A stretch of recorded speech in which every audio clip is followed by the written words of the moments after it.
apologize for the pain and the hurt and the indignity and the damage. The US President, Mr. Donald Trump, has continued with his plan to rescue the White Afrikaner farmers, rescuing them from the so-called genocide against white farmers. The latest update from the White House says the following. It says that the US Department of State is coordinating with the Department of Homeland Security and implementing partners to consider eligibility for US refugee resettlement for disfavored ethnic minority Afrikaners in South Africa who are victims of unjust racial discrimination. The wording of that statement is very interesting considering the political landscape of South Africa. While Donald Trump is very serious about rescuing the White Afrikaner farmers from South Africa because we are discriminating against them, he's very serious about that. But if you sit there and think that this is just about Donald Trump rescuing the White Afrikaner farmers, you are absolutely wrong. And knowing very well the views of Elon Musk about South Africa, racist, white supremacist views about South Africa, which led to you meeting him because you thought you were going to clarify those issues. Unrepentant racist became emboldened and then made more bad remarks about South Africa even after meeting you physically. You still saw a need to go outside the diplomatic channels and made a contact with an individual, not using diplomatic relations or mechanism within which we resolve diplomatic disputes as South Africa. Don't you think you individually have emboldened white people to undermine us, and you have single-handedly destroyed the diplomatic relations of South Africa with other countries? There is more to the actions of Donald Trump and Elon Musk towards South Africa. It is not just about rescuing. There are more greater purposes than meets the eye.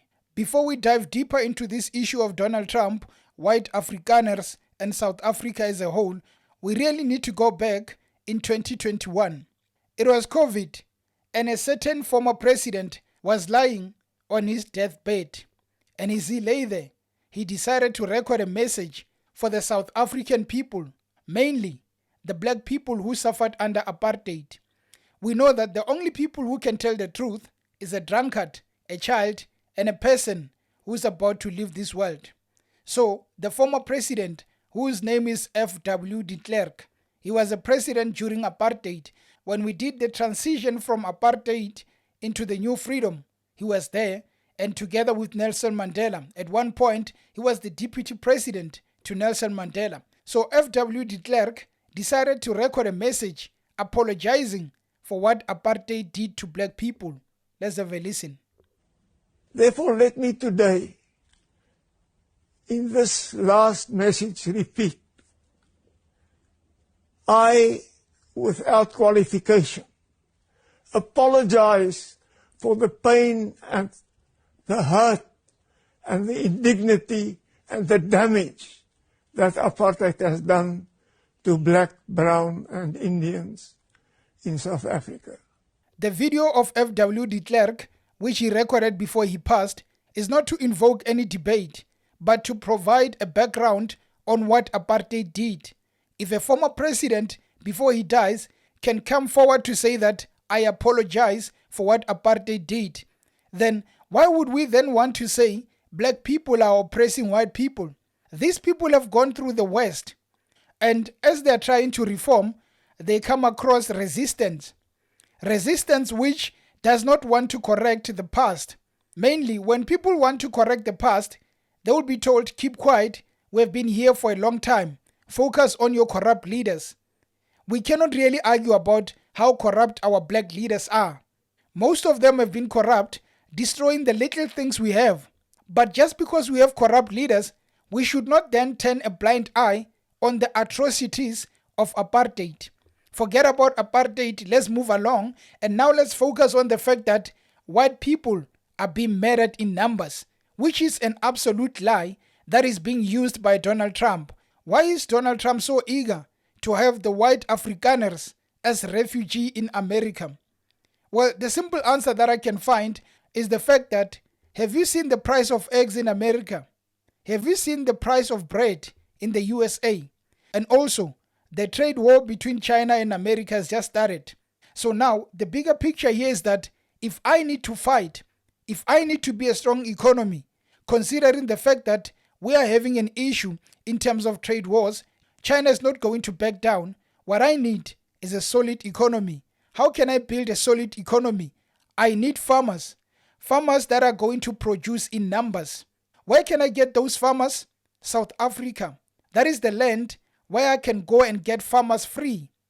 I can just create a whole misinformation about it and say that there is genocide.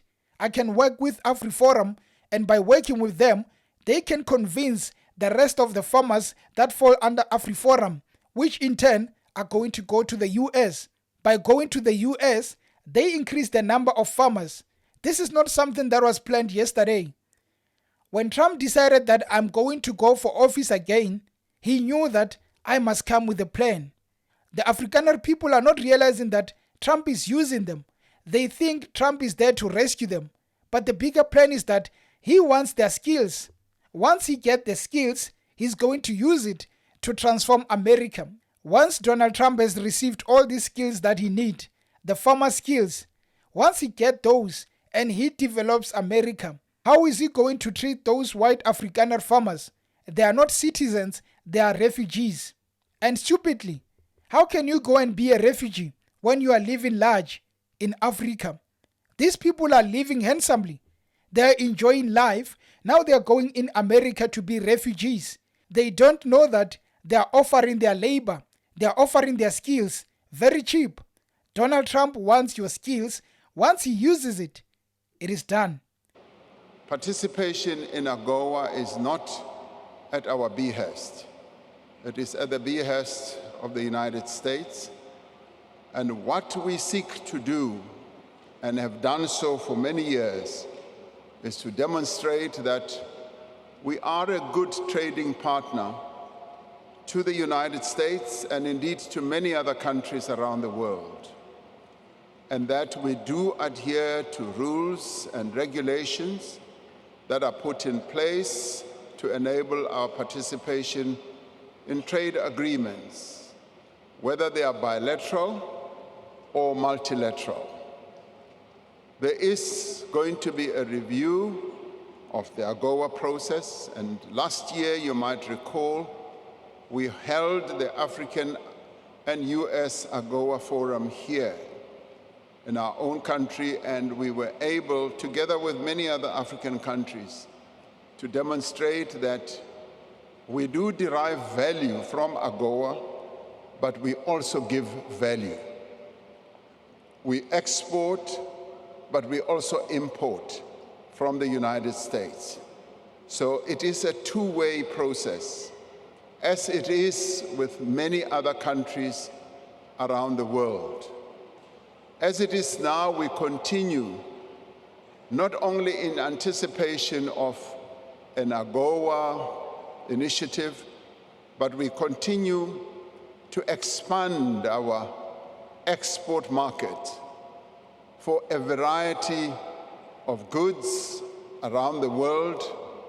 And as we visit various countries, we do actively promote our own country so as to ensure that our reliance on various markets becomes a multiplicity of engagements